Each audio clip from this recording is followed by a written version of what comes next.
Welcome to Inside the Firm, a podcast dedicated to small business owners and hosted by entrepreneurs, Alex Gore and Lance Cayko. Each week, they take you on their journey of how to start, run, and grow a business by bringing you inside their architecture and real estate development firm. Get a behind-the-scenes tour of how these business leaders manage their clients and foster company culture while creating new and innovative projects. And now your hosts, Alex Gore and Lance Cayko. He's ready, everybody. He's ready. He's back inside the firm. Al Gore. I'm ready to tell you about BIMsmith because it was happening, which was very cool. I was searching for something on BIMsmith. Get your Revit content, Revit floors, Revit systems, but they also have content. And what was so smart that I didn't even notice until last week, I searched for something, they didn't have it. Happens all the time. But where there would normally be, whatever you search for, it said, hey, do you want to suggest something? Type it here. So that you can be like, I really need this.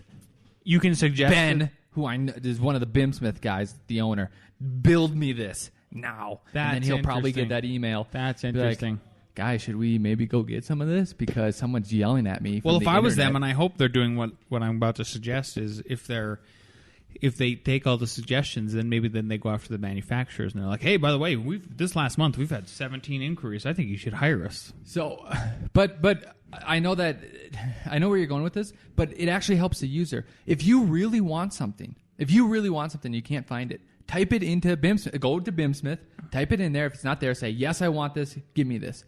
Because guess what's going to happen? They're going to hopefully start to make it. So, unless you go there and start telling them, I want this, and I don't want, the shitty version that people make in Form Z and then, export it as a 3DS and you think it's a Revit and it's terrible. Yeah. Don't do that.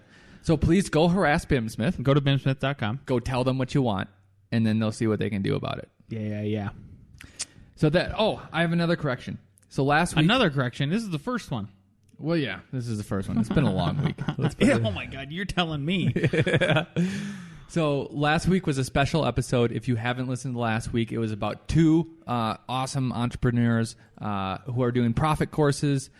Enoch Sears is doing one, and Mark LePage is doing one. They're both podcasters. Please check out the one that you like and do it. I had the wrong... URL link for Mark LePage. I tweeted it out. I corrected it on my website, but it is Entree Architect, so ENTRE architect.com /profit course.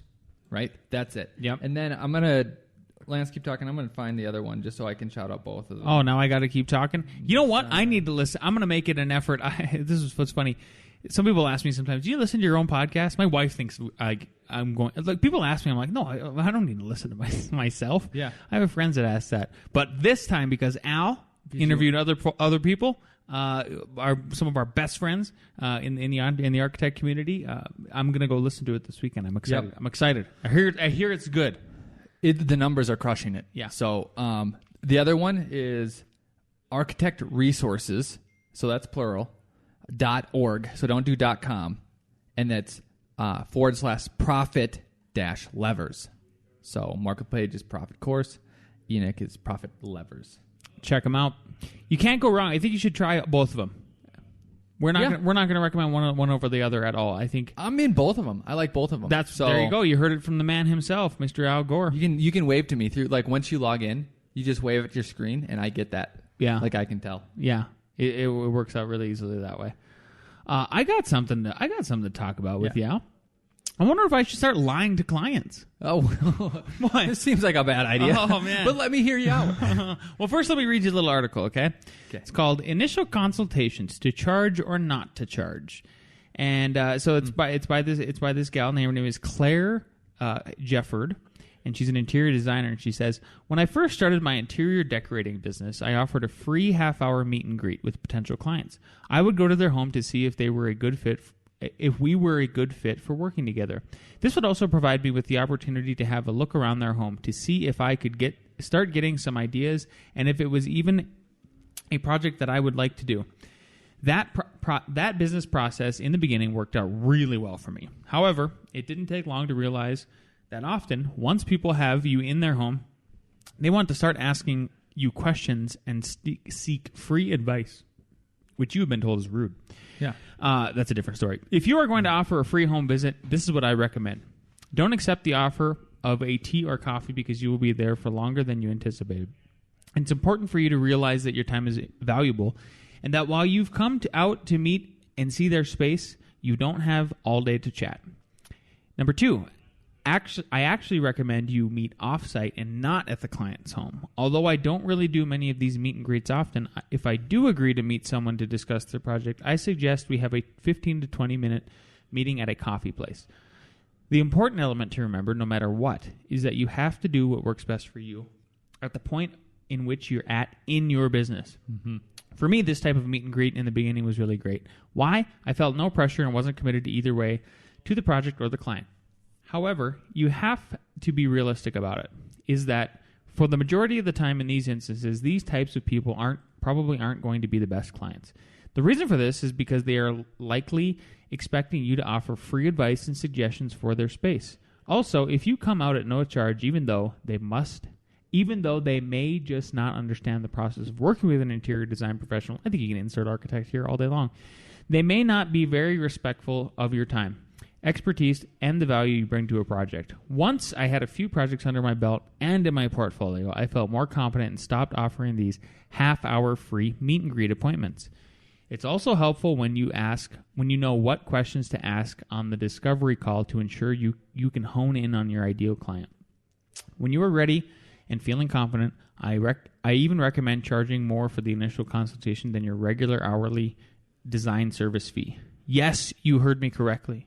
There are 2 reasons for this. Number 1, never hold back at the initial consultation meeting. I bring my bag full of goodies and give as much value as possible. And then she has to click here to see what's in my bag. I don't know what it is. Number 2, I want to book clients who truly value my service and are looking to make an investment in their home and work with someone who has built a brand with professional photos, processes, and offers award-winning customer service. Another way of working the initial consultation fee is some designers charge for the fee for the initial appointment, and if the homeowners then decide to move forward from there and retain further services, the designer applies the fee for the consultation against design services, thus making the consultation meeting essentially free. And I don't really buy that. You're still paying for it. I don't have any experience with that process, but I believe that the reasoning behind that is to get the foot in the door as an incentive to purchase design services. Finally, to share with you a completely free, a different strategy, some elite luxury and more high-end design firms do not charge for the initial meeting because they are interviewing the client. These designers want to see the space and speak with the client about their scope and investment amount to ensure they are looking to spend a minimum amount of money for their custom project. That's a nice place to be, eh? This is still going. That's pretty much one more paragraph, okay? For the most part, I don't recommend that you go for too long without charging for a consultation meeting. Consider that when you don't charge, you are only taking time out of your business where you could be working on a paying client project, but you also need to factor in the cost of your gas, wear and tear on your vehicle, and if you follow my processes, you're bringing clients a branded folder and a customized brochure that outlines your services and shows photos of your work. See, that's what we do. Guess what? These branding materials cost money, so eventually I say you need to charge for free. Always remember, at the end of the day, this is your business. You run it the way that works for you. The beauty of being an entrepreneur is that you can try things for a little bit, and if something doesn't work, you can go back and try something else. Whatever you do, though, be sure to never say these 3 things to a client. So, now over to you. Do you charge for your initial consultation meeting? Yes, I have. Wait. Let interrupt you now. Good. I want some back and forth. I think this is good. I think it's difficult for interior designers. And the reason why I think this is slightly different, even though we can get lessons from it, is because sometimes people are made up they're just looking for a direction with interior design. Meaning, hey, should we go this route or should we go this route? What do you think I should place here? And they just want an answer to kind of justify, like an expert told me with that. And then they can do the work themselves. So this person might be literally wasting their time and giving out free advice. Now, an architectural role, I'm not against having people pay for it. And I do it sometimes. It's just a feel. But let's say one of the benefits of going there is a common marketing, jab, right hook, meaning you give, then you ask, right? Have you heard that before? Yeah. Yep. They do a lot on email marketing. Same thing. It's like give value, then ask, and then it's a trust relationship, right? So as an architect, if I'm going there, and if I have a cool idea like, oh, I think you should do a pop-out this way or a dormer this way, I want to say that so they go, oh, this guy, that was insightful. There's probably going to be more insight from this person. And the guard that's different than this interior designer is because of the city and the government, they basically have to use an architect. So who are they going to choose? The one that gave them the best advice, the coolest ideas, was the most straightforward and had a great personality? Or the one that doesn't want to give advice? The charging is irrelevant. I can just see where an interior designer would have a harder time because it's just, let's say it's a couple. And let's say they're having, the dad wants to go this way, the mom wants to go this way. The professional comes in and says, go this way. Then you can just kick them out and you can go do whatever you want. I'm not saying everyone does that, but you could see how it's easier for them to do the work themselves. Thus, you just lost your value of your knowledge. Okay, fair enough. So the way I've always looked at these, having clients pay for these initial meetings is that then they have skin in the game. Then they recognize that your time is valuable. But the tricky part is like, okay, so if I go meet with you for an hour and I say I'm just charging $150 flat fee, what am I supposed to really give you in return? Like I'm not gonna draw yet. Maybe a quick sketch in my sketchbook and say like, oh yeah, you could maybe do that. Like let's say they're talking to do like a covered patio at the outside of their house. Like, oh yeah, here's how you could do the roof.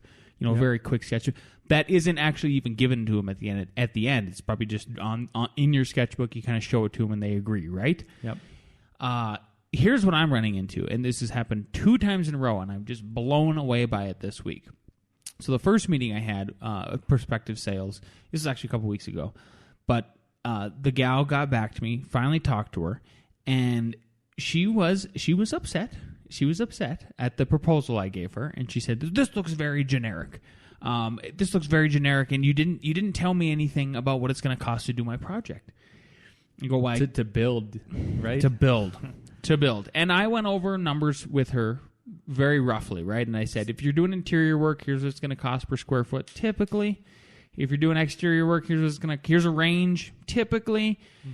And I could not get it through her head that even a contractor is going to need to see some kind of a floor plan, and just a floor plan at the very least. Yep.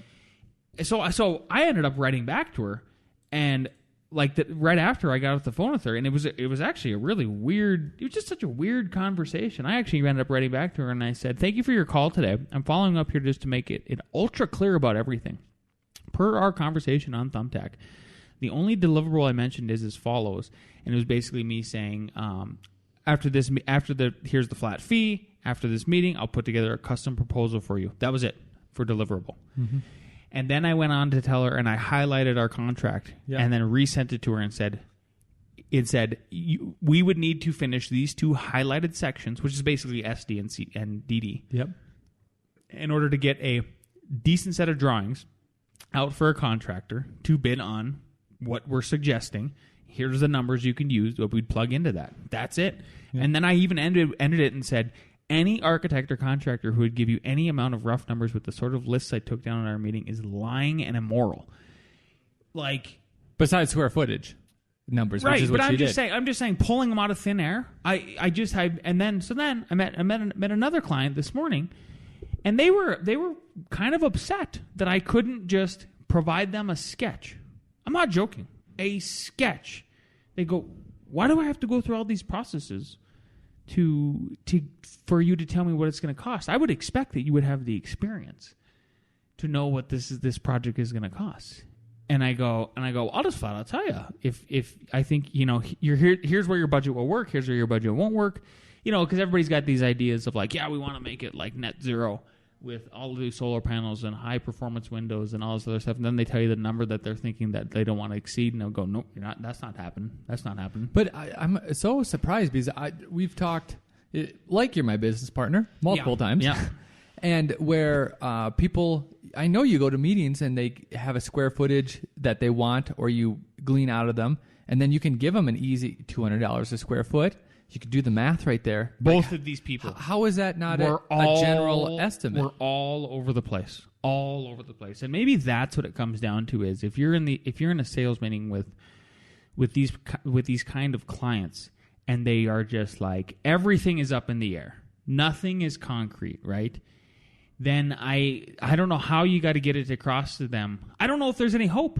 How about that? I guess I'm just trying to look for like what is the best way to approach that type of client? Because the client I had in here yesterday, Al, in the afternoon, when I met them, and they are a client now. When I first met them, they did exactly what you just said. They said, here's how big of an addition we're gonna put on our house.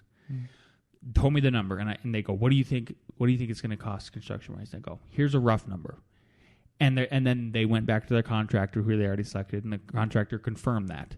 Yep. And they were actually surprised. They're like, oh, yeah, the architect, yeah, they're kind of the same thing. And then we landed that client. Yep. I don't know what to do with these people with a million crazy ideas right away. Yeah. Even though going into the meeting, especially the one today, they were all concrete, like a list of 6 things that they gave me right off the bat of here's their ultimate goals.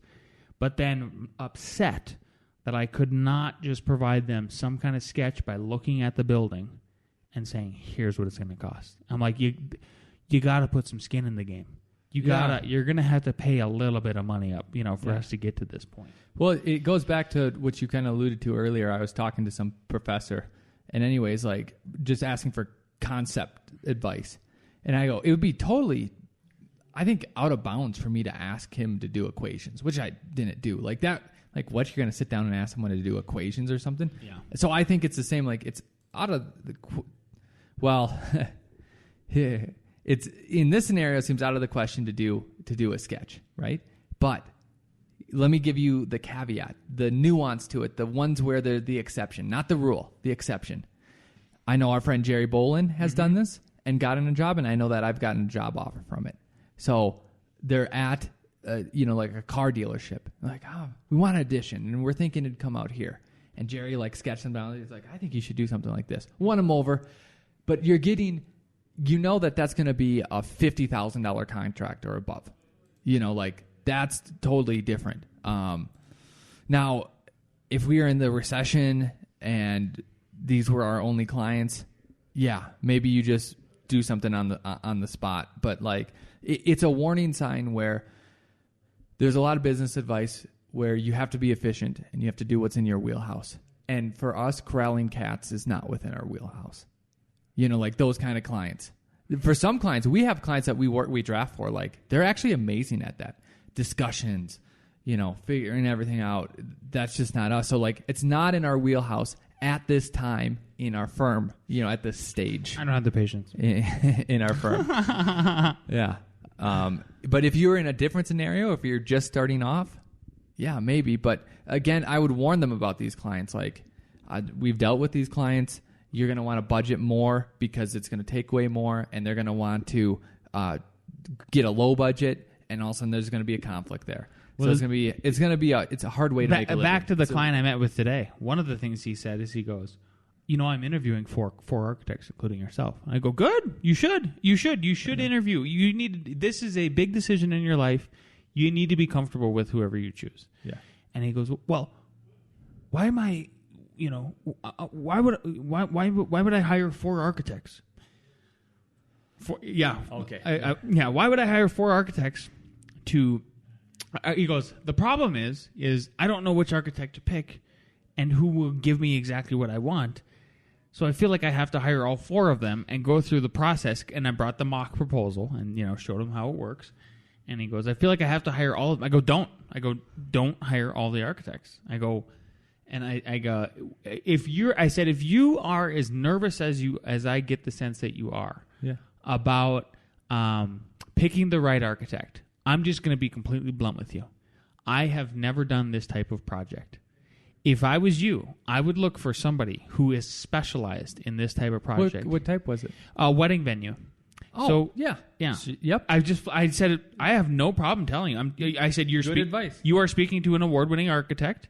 We do very, very good work. We do modern work. That's what you like, because he wants mid-century modern. Yeah. And I said, but I've never done this typology.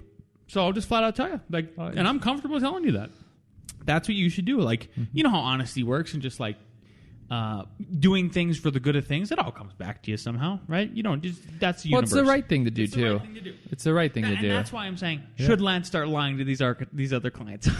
It is blowing my mind. Like, what? I'm not going to lie to you. And tell you it's going to cost this much. Yeah. Man, a square foot number really seems... It just... I haven't run into that. I haven't run into that yet. Good for you. Yeah. Good for you. I've got 4 sales meetings next week. 1 a day. Yeah. And I hope I'm done with this little weird streak of just, like, I can't tell you any... I can tell you the square footage. There's got to be some investment. I just haven't ran into this, and like to have 2 back-to-back. Everybody else that we've been working with, they get the industry where they go like, yeah, we got to have some drawings. We literally have to have some drawings in order to understand what it is we're bidding on. Yeah. Like we got to be able to calculate square footage, right? Yeah, but not the risk. You know, which one would be better? I'd do all 4 architects to see which one. I understand where he's I'm not hiring 4 framers and the logic, but like I'm not hiring 4 engineers. I'm not hiring 4 artists. I'm not hiring 4 media consultants. I'm not having 4 wives. I have. Honey, I love you. Don't know if you'll be the best. So, you know what? Maybe. I got 4 kids though, so there you go. Know what? I'll use that joke if that ever comes up, which it probably won't. But if anyone's listening, be like, hey, you know what? I don't know which marriage is going to work out. So I would have loved to have 4 wives, but it's not the way it works, unfortunately. So you do have to do your research and pick one. You got to do your research and pick one that you feel comfortable with. Yeah. I bet you that'd get a laugh. So glad our wives don't listen to this podcast. Yeah. Yep. Good for us. Too. Good for us. Anyway, I got the rent. I feel better now. That was therapy. I'm telling you. I was trying to tell my wife this last night, and I even told my kids, and my kids were like just blown away. I don't know. It's craziness. Yeah. I'm bringing up a new segment. Uh-oh. And I don't even know if it's going to be repeating. All but right. It's Inside the Firm Business Corner. Mm-hmm. And I'm reading a book / listening to it on Audible because that's way better to do. Did you start the David Goggins book? No, this is weekend. Okay, did you download it? Do your little download on your All thing? Right. So David Goggins, yeah. Goggins. All right. So he's doing that while I'm telling you about this. The book is called Insanely Simple. And what's his called? What's his called? Do you know? Can't Hurt Me. Oh, there it is. I got it. Okay. Keep going. Yeah. Yep. Insanely Simple by Ken Siegel, and he's basically talking about how Apple ran things insanely simply. Like you can tell by the design, but he's going into the stories with Steve Jobs and everything like that. And one of the lines that I really, really loved, and I think this applies to architecture business, and I'll tell you how at least one way we've done it, and maybe you can do it too. But one of the lines he just had in there, and I had to like pause and pull over and write this down, is simplicity is the ultimate efficiency. How cool is that? Right? It's true. It's so simple. Yeah. So what we did at F9, and I'm sure you've heard in snippets, but I want to reinforce how powerful it is that we limited to one production program, and one program that we basically do everything in, right? And it's worked out because now everyone from top to bottom, if you're a boss and you don't know the program that people are producing in, you're running into errors that you don't need to run into. And the problem is, there was another podcast and they were talking about, this was an architecture firm, but they had all these different programs, and it really was detrimental to the firm because you have to learn those programs. You wouldn't want to go into some. You got to buy them. Do all this other stuff. Terrible. So while those programs have different features that are awesome and unique to themselves, it's not worth it to bifurcate your process, right? And here's an example. I had someone do something for me in SketchUp. I don't have SketchUp, right? This was a while, like a year ago, right? And I was just thinking about it, and I go, you know what? I'm going to double check what I had that person do because they told me a number. I needed this number. So in Revit, I open it up, and I go, oh, that number is off by almost a factor of 2. And I go, the reason I didn't know that a year ago was because I didn't have that program. I wasn't going to get into that even if I did, I wasn't getting into that program and learning it. What are the ramifications about firms who have owners and issues that come up and that they don't know the program. And then there's construction bust, which I hate that term, because I know a firm that drew something in AutoCAD, and the boss told the drafter to move the bedroom like 2 feet. So instead of moving the wall, they just changed the dimension. Ew. And then all of a sudden the corridor was not the code. Oh, so no. when they framed it, Lance, and they were walking in there, they go, this corridor feels kind of narrow. What? So if you can't get into the programs that your firm is operating on, you probably need to simplify those programs so that you do know what's going on. Do you remember why do you remember, I remember the project. Do you remember the project very early on in F9's career of when we decided we're going to go down to one? We were going to go away. Because when you first started, we were doing Revit, some SketchUp still. Yep. Even a little AutoCAD. Yep. And 3ds Max. Do you remember what project prompted us to go just to Revit? I do. So it was those interior renderings that interior architects they're literally called interior architects. You remember that? We had a meeting with them, and they wanted us to bid on some photorealistic interior renderings. And for some reason, we just kind of were driving back, and we're like, let's just figure out how to do it in Revit. Because what it was we have to figure out how to get these to where people will finally pay for us to do them. Yep. Because it was just it was like the manpower going between all the different pieces of software and programs and everything was just too much. And we were getting, like, the bids were way too high. And we're like, Revit and Photoshop, we had to. Yep. And that was it. So it literally came down to the market forcing us to do it. Yeah. Because simplicity is the ultimate efficiency. Bang, bang, bang. Yep. And now what's even better is the Endscape factor, man. I still wish they were a sponsor because it has been incredible. I can't explain to you how mind-blowing our last classes at CU Boulder was. All of their work. Just phenomenal. You're talking students who have never touched a design piece of software before and then at the same time produce something right out of their brains. Yep. And like professional level stuff. I'm talking like these are senior to grad level when we were in college. Yep. Renderings. It made amazing. There were some amazing designs, meaning spot on designs. Look extraordinary. Look magazine quality. And it honestly made crappy designs pretty pleasant. Not gonna lie. Just regular rooms. Yeah. A chair in there. Yeah. And so for the inside the firm business corner, I want you to think about simplicity, and then I want you to think about like how it not just is your programs, but what you're doing. So I was redlining, looking over some models created by an outside consultant, and there's all these reference lines that were unnecessary. These other things, I'm like, why? Like, why make it harder?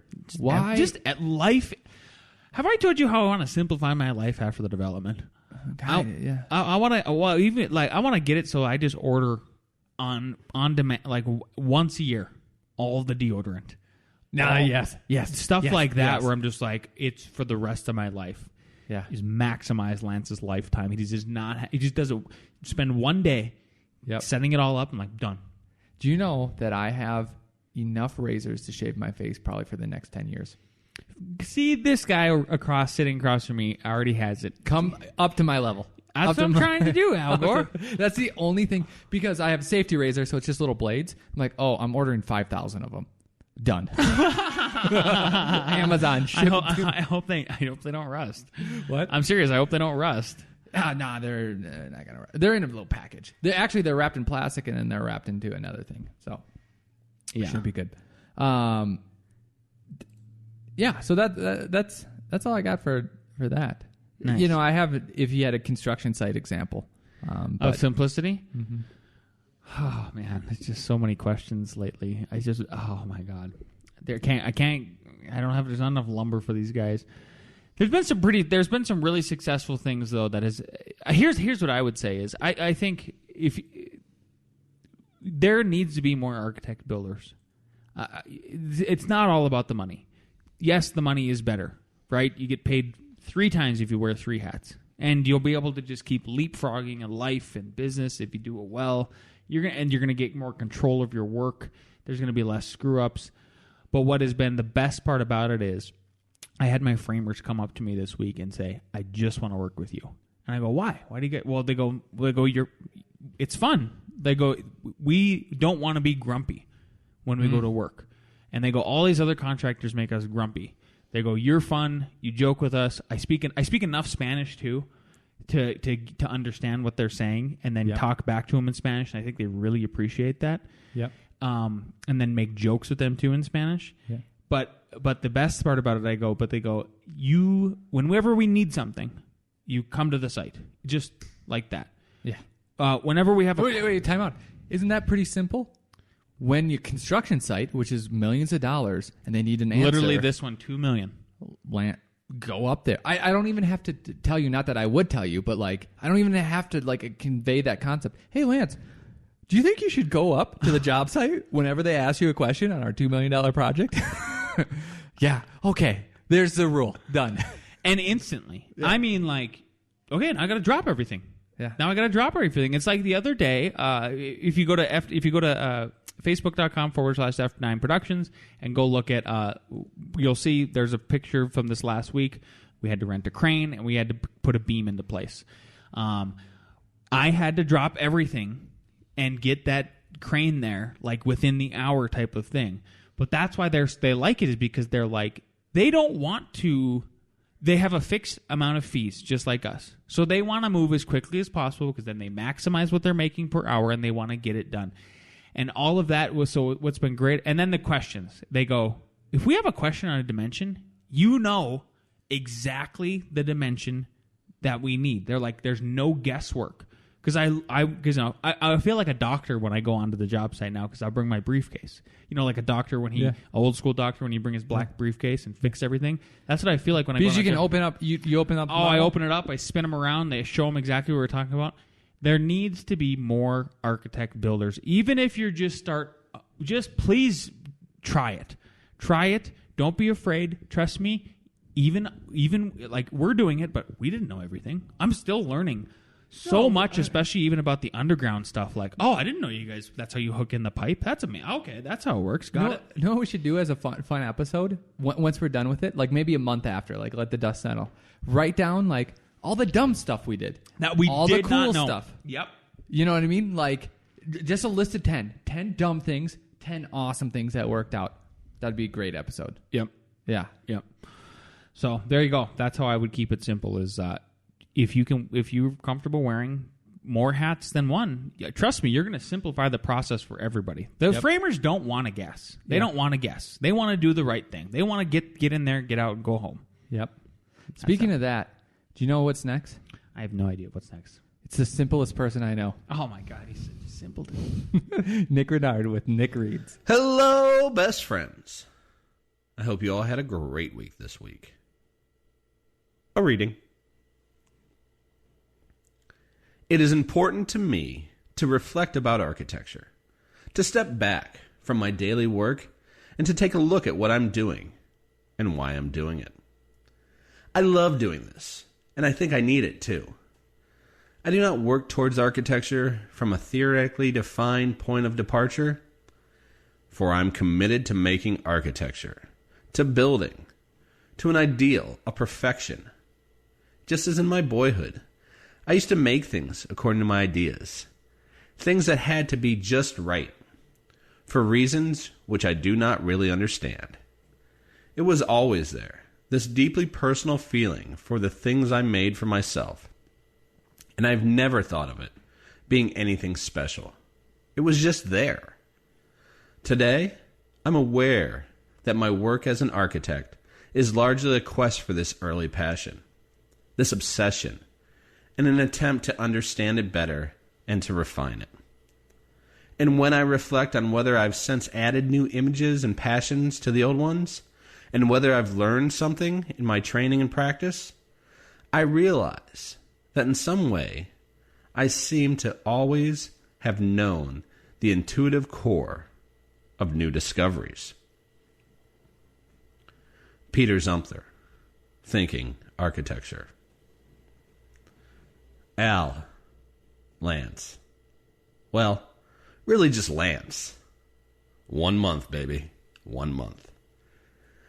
Toodles! I know I need to buy plane tickets. Yeah, I keep forgetting, but we need to get paid too. Yep. Clients, what are you doing? Pay your bills. Yeah, which is hopefully coming through. I like that. I like that reading. That was cool. You're cool. We're cool. Everybody's cool. Yeah. So can you give anybody a recap so far, Al? Since I've been on the job site more, what is it like for you as Mr. Architect, as developer? So to not go on, I'm there every day. So like I'm not. When we build a new floor, then I'm like my spirit is heightened. Yep. Because I go, oh, I haven't experienced this space yet. But you get a bigger dose of that because you there's a bigger time period from when you were there to now. Yeah. Two things. That form, like I think I pushed that form on the office pretty heavy-handedly. Like I did it kind of subtly by having people do design options or stuff, but then I was like, we're going to do this form. Yeah. To see that come forward and be like, oh, it does look cool. It is cool, actually. Yeah. And I honestly question it. So what he's talking about is we have this really funky, angly, asymmetrical. We didn't try to do corner windows. I was thinking last night in bed, like, should we have done a corner window, like a true corner window? Nope. I like that it's actually just big punches.